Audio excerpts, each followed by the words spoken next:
In this video, we're going to talk about the healthcare system in Canada, specifically the cost of healthcare to Canadians, the price we pay regarding to the level of service, and whether you are happy with the system in place or if you would prefer to have a fully public healthcare system, a fully private healthcare system, or a mixed approach where you have essentially both a public system available to everyone and a private system available to only those that want to pay for their service.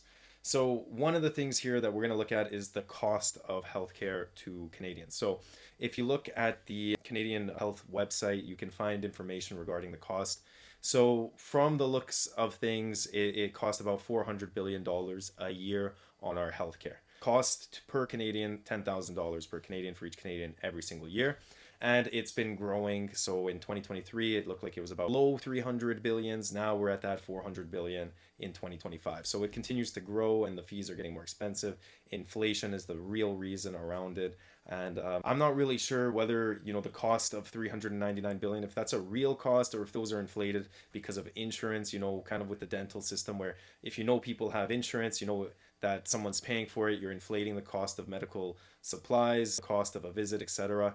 Why is it 399 billion or 400 billion in the year in healthcare costs? Where is that cost going?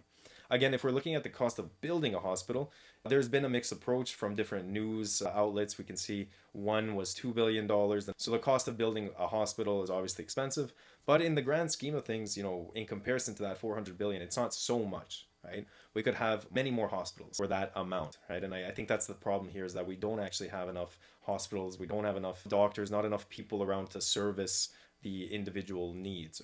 I'm now in my 30s, but when I was in my 20s, I do remember going into Life Labs to do a blood test.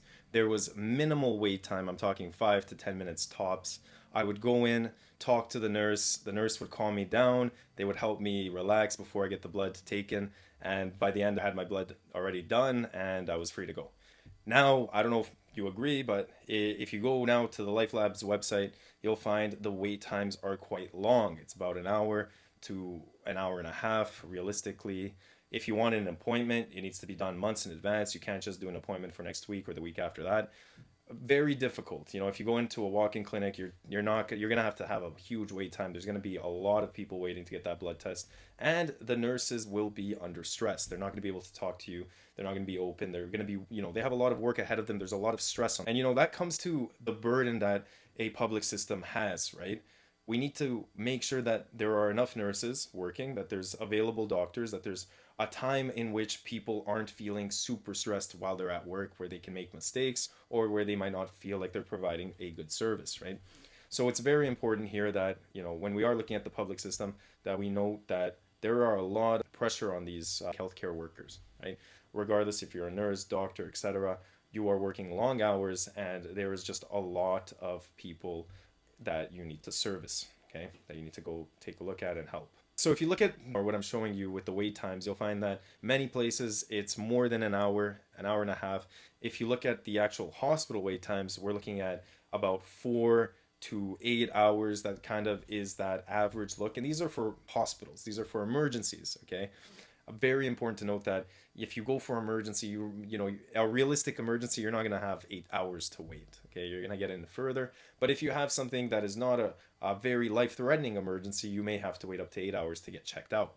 If you need to get an MRI done, an X-ray done, or any other type of testing done, you may have to wait for many hours. You may need to reschedule 4 months in advance, right? Same with any surgeries that are not life-threatening as well. So the question I want to ask you is whether a private or a mixed approach would be better. Okay, and I mean in the sense that you have a private clinic and a public clinic available for everyone. So the public one is available for everyone. A private one is available for people that want to pay out of pocket and have these services done. Now, I have a friend overseas that's working as a doctor, and he told me that there was a patient that needed to get a test done.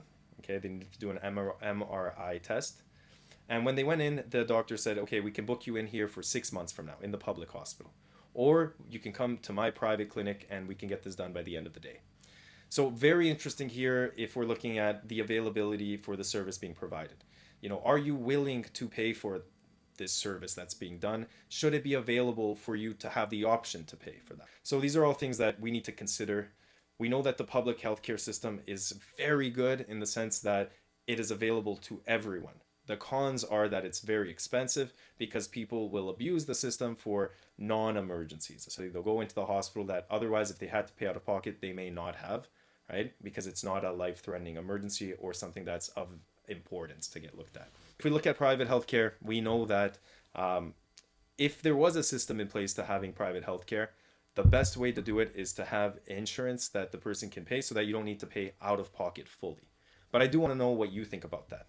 But moving on to just the next topic, which I thought was very fascinating with China. China's hospitals, they're very, very good. They've really come a long way. They have same day results for all their tests. So you can go in, you can pay out of pocket, and you can get your result in the same day. So they've come a long, long way. I was very surprised to learn about their healthcare system, okay? I would like to know what you think about this. This is a platform for discussion. This is where we can have everyone's consideration about what they think is right, what they think is the best approach moving forward. What are some things that are not good about the system? What are some things that are good about the system? Okay, I want to know moving forward what direction Canada's healthcare system can go. I want to know if you're happy with it or if you're unhappy with it in general. So let me know in the comments below. I read every single one, and I love having discussions with you and seeing everyone's opinion on such an important topic that is relevant for all of us as Canadians. If you enjoyed this video, make sure to like and subscribe for more videos like this and more practical Canadian tax guidance videos.